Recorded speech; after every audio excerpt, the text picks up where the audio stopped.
Hey, hello, I'm Wren Ribeiro, and I want to connect with you about peace and justice.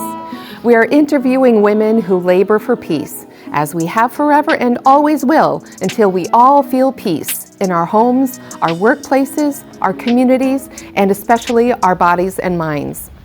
This initiative is named Mujeres Co-Labor for Peace.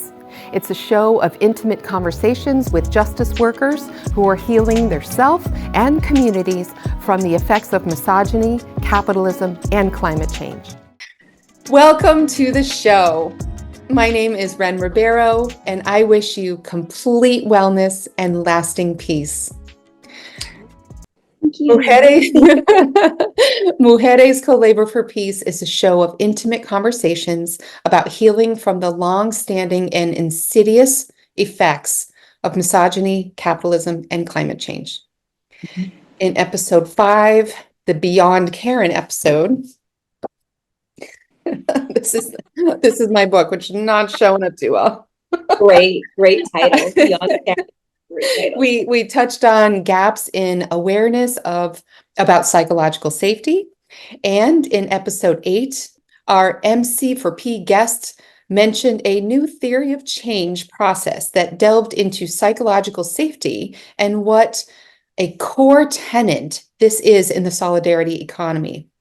Well, today we are so lucky to have with us a guest from that process, Miss Allison Luke. And we'll get to hear not only why this is so central to cooperative values, but how it is evolving in community building. I cannot wait. Before we meet Allison in her own words, let's check in with our hearts. How is our hearts in this very moment? The invitation is to drop in and breathe for a moment, to feel a word or a phrase or a gesture that emerges from our heart. I can start, or Allison, if you're ready. Sure. A little nervous, but also adventurous and at peace. So these things just kind of come together. Yeah. And beautiful, you? Beautiful. My heart is very alive, making itself known, and really, like wanting to jump into this conversation. Mm-hmm. Yeah, really looking forward to it. In fact, I think that it could be a conference. I think it has so much potential to just like keep growing and growing, and I can't wait to hear what you're doing with it. So let's take a couple of deep breaths of appreciation.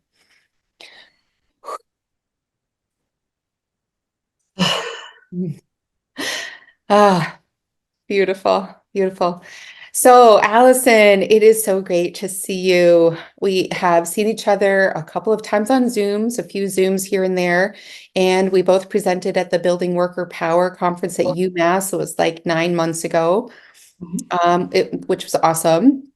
But our first meeting was the Rise to Own It gathering in Lynn, Massachusetts, which was already like 18 months ago or so, something like that. It's hard to believe. I know, right? And I can't wait to hear about what direction you are taking the framework of psychological safety that emerged out of that theory of change breakout session on interpersonal communication that we co-facilitated that day. Would you please introduce yourself, and if you would maybe share something about your life work that is currently nourishing your heart? Oh, wow. My name is Allison Luke. I'm a local community organizer, just trying to help make the world a little bit better. You said something about my work or life, my life that nourishes my work. Nourishes your heart, yeah. It nourishes my heart.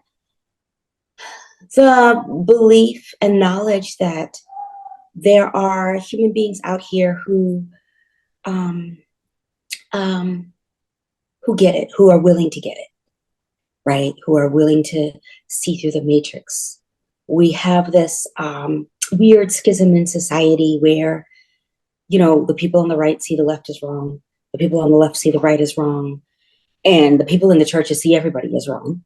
I say this as someone who was, Oh my as someone, God.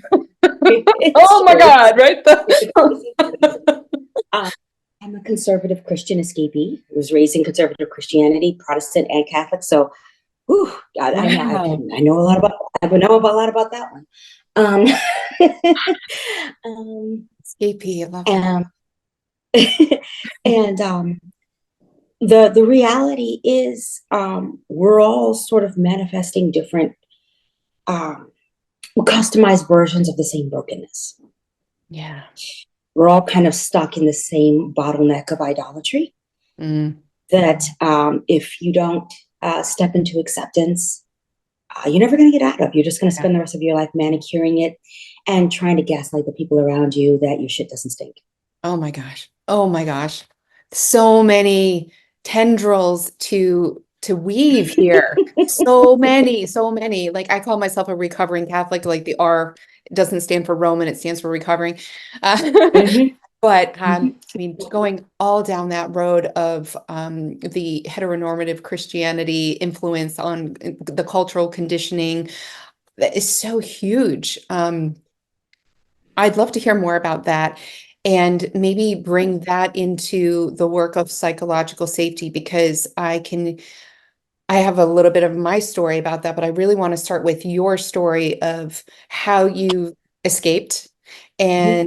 and how that maybe has led you to understanding and appreciating the value of psychological safety and then taking it out into the community to really grow that community that you're talking about of those people that really have the courage to believe in the better way, the more unified way in of what may be our human birthright. We're not born in sin, we're born in this beautiful like understanding of unity, of Mm-hmm. peace. And that falls away over time and we have to like work so hard to bring it back into our lives. Absolutely. My origin story around conservative Christianity connects directly to psychological safety. Growing up,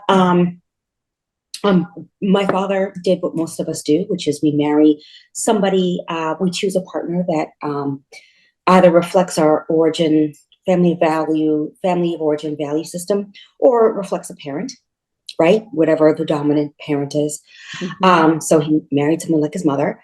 Um, like my therapist says, we choose from the choices we see, and I've seen this over a million times. It's so true. Um, and what was interesting is that you're watching. I can speak to the narcissism because in working through years of therapy, I've had therapists in describing my family's a narrative and the way that my mother operated. They're like, no, you were dealing with clinical narcissism. You weren't just dealing with, you were dealing with the real thing. So you're seeing this weird thing where you're watching narcissism at home. You're not understanding what it is. I was also parentified. Oh, that's So right. Do you want to say more? a clinical term for when adults dump the responsibility of raising the children and running the household on a child in the family. Right. Or finances, right? You have to Right. pay the Finances, parents' bills. Mhm. you're turning over your paycheck, you're dealing with landlords, you're raising your siblings, making sure that they have meals, all that stuff. None of that stuff that you should be doing it, um, you know, at a young age, at least not every night. Um, and you're going to this church that's just as dysfunctional as your family because we choose from the choices we see, right? So, Mhm. of course, you would choose a church system that operates similar to what you're familiar with. You're watching criticism, you're watching avoidance, you're watching all these maladaptive behavioral patterns that we as human beings develop. You can develop these things without having mental illness in the biological sense, right? These are behavioral. So it Yeah. doesn't matter, Um, and when you're addressing these things, like how is this healthy? It's don't criticize me because I'm a Christian, and it gets scripture gets thrown on it, and Mhm. and you're after a while you're just kind of like I don't want to be here. Um, the change came for me when I discovered the work of Henry Cloud and John Townsend. And the first book I read from them was a book called Boundaries. And it's tying the fact that you cannot lack behavioral health, or you cannot not be serious about your behavioral health journey and have the Holy Spirit. If you're not serious about behavioral health, then how do you produce the character of Christ? And it was like a light bulb went off in my head, and I was like, oh my God, thank you. It's crazy. It's crazy. Yes. You know, That's the true epiphany, right? Right? It's like, you know. Wow. And another layer of this is that my mother was women's ministry leader in her church. So there was all this feminism thrown around, and I got turned off from feminism very young. When I got into adulthood, I also, so anyways, this ties to psychological safety in my own personal journey of healing, detoxing from the dysfunctional ways that conservative Christianity and to be honest, a lot of the churches today just operate in general in a way that doesn't value behavioral health or psychological safety. Belief in God is essentially some form of legalism. Belief right? in some form of is essentially some form of legalism. However, legalism is defined in your church system.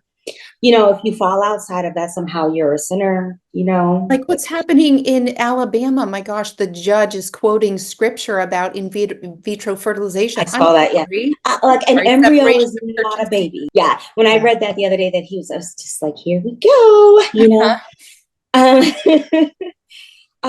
So in my journey of learning to shed things like criticism, which when I was raised with, when you're in our family system, criticism, nothing is ever good enough, and so I coped with that by you practice the criticism, but you also practice people pleasing as a way of protecting yourself from the beatings, the psychological beatings that you're getting, yes, and the emotional ones. Shedding the people pleasing, learning to identify when I was being avoided, understanding what a therapist and psychologist mean when they define acceptance. And that acceptance in the clinical sense, in the mental health sense, is about, we're taught in society to shun the bad. The problem with that is that you can't fix it.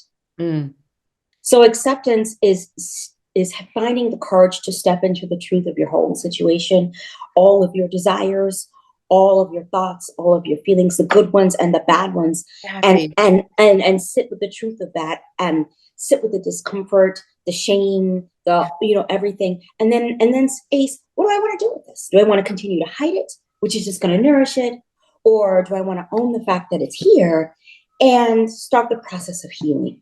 Yeah, because shunning anything is disempowering. And if we can't own all our parts, then we're like, oh, well, parts of me are bad. Well, no, parts of you are informing other parts of you to be whole. Bingo. Learning to appreciate conflict, right? I always say when I teach my community sessions, conflict is a truth serum. It tells you what you actually have in the relationship. It tells you who you actually are. It tells you what you have in that person and who that person is.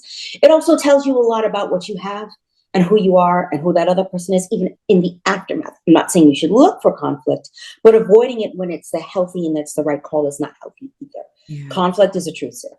Right. Everything's rosy until you hit conflict, and then you realize, oh, so this is what I'm dealing with here.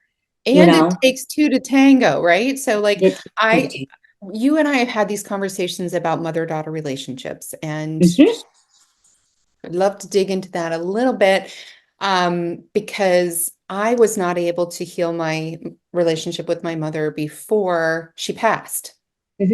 But I've kind of healed after she passed, and I keep the dialogue going, and I keep the relationship, and whether it's someone could verify it and scientifically it's real. It feels real to me. She comes to me in dreams and I feel peace.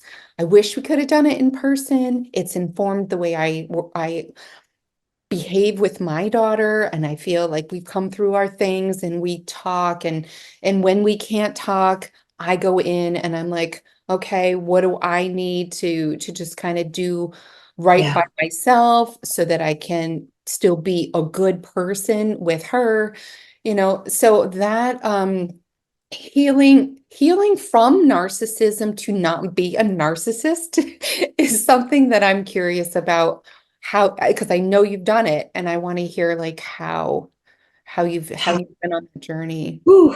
So, like I said, when you're growing up in it, you don't know that that's what it is. It wasn't until I was a full-grown adult on a trauma therapist couch that he was like, honey, you have PTSD, which is common for people escaping narcissistic family systems.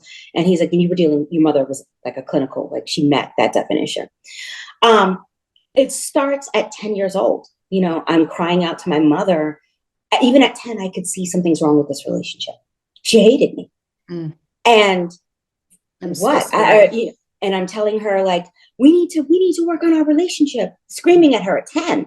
Yeah. And her response is literally no, flat out no, with anger. Did you have alcohol in the mix too? No, conservative Okay. Christian.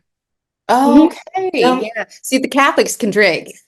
Yeah, the Catholics can Especially drink, Irish right? Catholics. My father's side was Catholic, so I was like, you know, breaking down in high school, in a girl's bathroom, crying to random girls, like, I don't get it. I do everything for this woman and she hates me.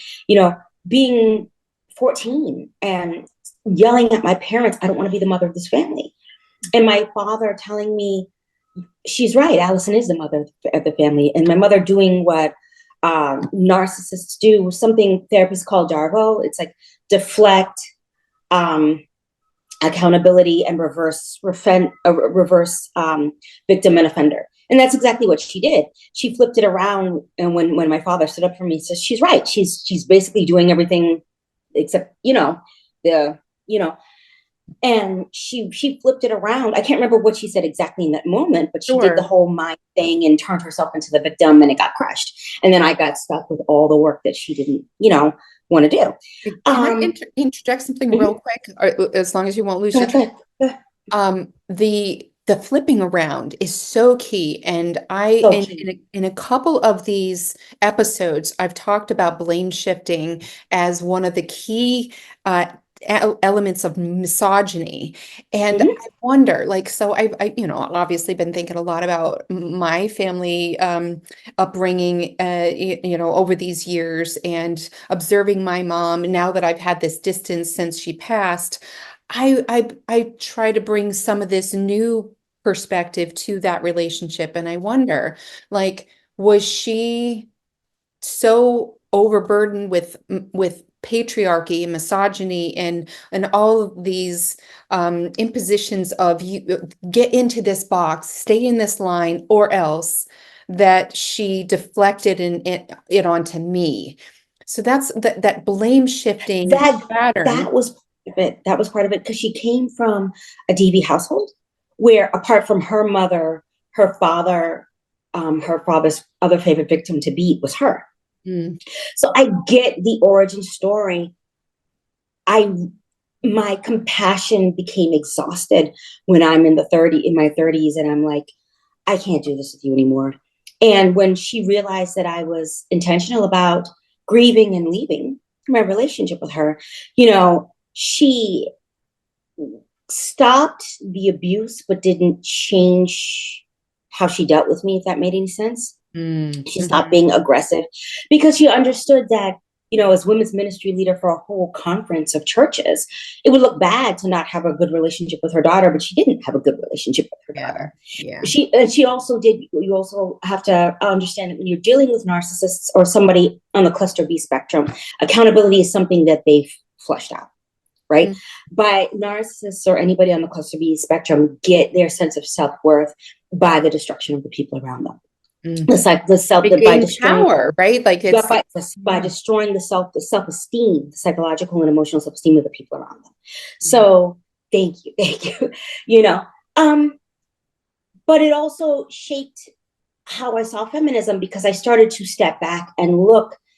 When I agree with Jessica Crispin when she talks about the problem with today's feminism is that it's shallow and individualistic and commercialized. I completely agree. It has no actual substance to it. And, there's still this narrative being played out that men do all the abuse. Women participate. We perpetuate patriarchy, Exactly. right? Oh, Absolutely, we so perpetuate it. And the irony is that we accuse the men of not taking accountability, but we're not doing it either. And as a woman who is not perfect but practices accountability, when I hold other women to accountability, they look at me like I'm a space alien. what? You know, I can't. Aren't we I can't. sisters? Yeah. Exactly. Exactly. You know, Ben, you've experienced this. How many women do you know have been up there? I'm a feminist. I'm a strong woman. I'm a, and honey, they don't even wait to stab you in the back. They'll stab you in the chest. The face. You know, and just right move in the on. face. Yeah. Right in the face, and you're like, wait, what? You know, and then turn around and point the finger at a man, and I'm like, oh my God, I just got darboed. Yeah. So we got to be so sensitive to it. Oh, I was thinking about, so I have the reason I have this book on my table. Isn't that cover fabulous? Like, Great. Listen, I had so much respect. I call them my white siblings. People like you, Jane Elliott, Tim Wise, Reverend Jim Wallace. It is not easy to be it's not an accident that most white people don't know who you guys are, right? It's also not an accident. It's also when white people get authentic about purging the idolatry that is racism and all the things that are built into that, you become a pariah amongst your own tribe. Yeah. And you have to be super careful where you open your heart, right? Absolutely. In this book, I talk about, you were talking about feminism and the first wave of feminism with the suffragettes when they chose to align with the Southern Christians in order to get the numbers for the vote, they basically spat in the face of their black sisters. And it started then. there's two people that I talk about in this book. One is Frances Willard, who was all the moral authority. She started the women's temperance movement or something, and it was all about like vilifying particularly black men who drank alcohol without understanding why they drank the alcohol. Right. It's a coping mechanism for the suffering that they were experiencing. Exactly. And then against the two, her and Ida B. Wells, they were on the same page for a long time. And we know Ida B. Wells was doing exactly what you were talking about earlier, having to parent her siblings because her parents died and she had to just like pay, like make money. She started the NAACP. She's like one of the most amazing women who was like talking about or with this Frances Willard, they were clashing because Ida B. Wells understood the roots of all the problems. Like her friends were getting lynched. It was like the worst possible, like circumstances to be courageous through. And Frances Willard was like taking this moral high road and, quoting scripture and doing all of that. And that's kind of what we're talking about today. Absolutely. We've still got this pay attention to the roots and you'll understand your connection to all humanity. Stay in your head and in this dogma of Christianity, and you're going to point fingers and blame shift and other rather than unite each other. I listen to what is his name? I'll find his name. I can see his face and I can't think of his name. He's an evangelical pastor, and also Tim Alberta, who's the son of a famous evangelical pastor. And they're criticizing the evangelical movement and the Christian movement as a whole in their support of Trump. But they also understand, like I do, when you grow up in it, when you understand the dynamics and how character gets defined as legalism, not actual behavioral health, which is what character is. Their support of Trump makes sense when you understand, because people outside are like, well, why is the church supporting this? This man literally said, I would fuck my daughter. I'm like, no, you don't understand. You've never been in the churches. You don't understand how they think, Yeah, that alliance, that fellowship is real tight. Of course. But when you understand it, when you understand the context of how that narrative gets shaped and built and perpetuated, it makes sense. There's no one else that they would support. Yeah. You know? Oh, so it's the healing of this, how are you taking this out into the world? How are you nourishing your soul with this work in community? So I started during the pandemic a group. One, it started specifically focused for men, masculinity restoration. I'm a straight female.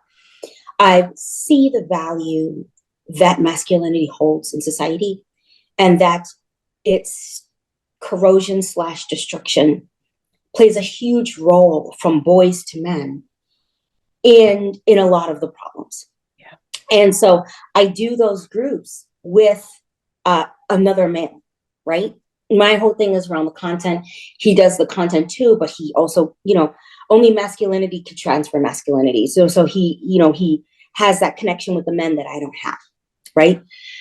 And what was so powerful was that the men were having breakthroughs, right? Everything from, oh my God, I keep dating the same woman, to seeing their family of origins, seeing themselves. The great thing about healing is that when you start to live it, you can give it to other people. Nice. Because as they started to interact with me, they started to see, okay, she's also genuinely trying to live this. So as a facilitator, they're willing to receive. Right now, we're trying to expand this. I'm working with a group of straight men. We're looking to expand this in the community from K through into manhood, to get this into men. I would at some point like to also start this with women. The struggle I'm having here with is that so many women across classes, across races have been indoctrinated with the third wave feminism, Nations and all of its sorry with third wave feminism and its programming, and yeah. The United Nations literally came out in 2021 with this report that says 90% of the world, everyone, has a bias against women. That's like big, big, big stuff. And I don't know what kind of numbers they extrapolated and how they did their focus groups and whatever the research is, but that's like a punch in the face. Isn't it? Like, I'm not surprised. I mean, you look at like what you were talking about, like the origins of feminism, right? You look at the fact that, Roe versus Wade got struck down, but women in healthcare and men, including white women, haven't been quiet about the fact that whether you have great health insurance or poor health insurance across the nation, the death rate of non-white women giving birth is like 50%. Yeah. It's very uncommon for a white woman to die in childbirth, regardless of her healthcare. But if you're non-white, doesn't matter how healthy you are, how good your insurance is, your rate is 50%. If we don't, as women, have a bias against women, why are we in the streets about this? Exactly. Why doesn't the pro-life movement also incorporate the fact that it's not acceptable for 50% of women anywhere in the United States to be dying when they choose to be a mother? That's insane. Yeah. Oh, whew. If there were one way that you would want all of us women to come together, do you have that already in your mind? It starts with accountability. Mm-hmm. It starts with acceptance and accountability. As a woman, you have to sit down and ask yourself how, not if you can't grow up in this world and not absorb pieces of it. Yeah. Your job is to identify and purge. Mm-hmm. How am I doing patriarchy's work? Yeah. How am I not practicing accountability? And then love yourself through that awareness. When those thoughts of, whatever, dirty thoughts or feelings emerge, what am I doing with those? Am I sitting with that and facing that and getting the help that I need? Or am I just pretending and deflecting onto other people? It starts there. Change starts inside of you. We're so busy trying to change everyone else and correct everyone else. It starts inside of you. It's understanding. One of the first things when I first had my first real encounter with that living energy we call God, one of the first things he said to me was, feeling right and being right are not always the same. Mm-hmm. And I had just had an argument with a friend I had at the time. And I was pissed off and I was furious and I just knew I was right. And just like that, God was like, and it just gave me the epiphany. Actually, you're in the wrong, and here's why. And it was like, learn to separate those two. They're not always correct, you know? The feelings that we have are temporary. The anger, the joy, the sadness, the fear, they're like, boom, boom, boom. They're tools. The emotions that get stuck in the body, those are the ones that we need to unpack and separate. And, yeah. And so the work starts with you. Have those sobering moments with yourself. Mm-hmm. You know, start to find the courage to have those sobering moments with yourself. They're tough. They never get any easier. You get better at the unpacking and the cleaning process, but the facing that doesn't really get any easier. Yeah. And we get paid for that cleaning process. This labor is hard work. It's hard. But that's okay. That's what real strength looks like. That's what real courage looks like, you know? So, yeah. Yeah. Beautiful. Beautiful. Wow. Well, This is fantastic, Mama. This is fantastic. I'm so excited. I'm wondering if you are, if you've got lots more that you want to say. Do you want to come back on and do another show? Absolutely. Absolutely. Excellent. Excellent. So let's wrap this up. Today we have talked with Allison Luke about narcissism, about Christianity, and how impressionable young people we are, and how unpacking some of those traumas in our youth will always take a lifetime, but doing it is so important because we can then pay it forward. How did you word that? When you know it, you give it, or when you live healing, you can give it. Life can transfer life. Yes. Right. It's why a dead body can't give birth. You know what I mean? You got to be alive to give it. Yes. Yes. Beautiful. And don't be afraid. I'll say this one thing. It just hit me. Don't be afraid to give your inner little girl what she didn't get. Yeah. Yeah. Parent yourself. Yeah. Yeah. Fill in the gaps. Love on yourself as much as you can. Yeah. Mm-hmm. Well, I am Wren Ribeiro, and I thank you for joining. Thank you, Wren. In next time on Mujeres to Labor for Peace. All right. Thank you. All right. This initiative is supported by InnerFortune, the full life self-coaching journal that is now digital. Join us for peace, and thank you for your heart.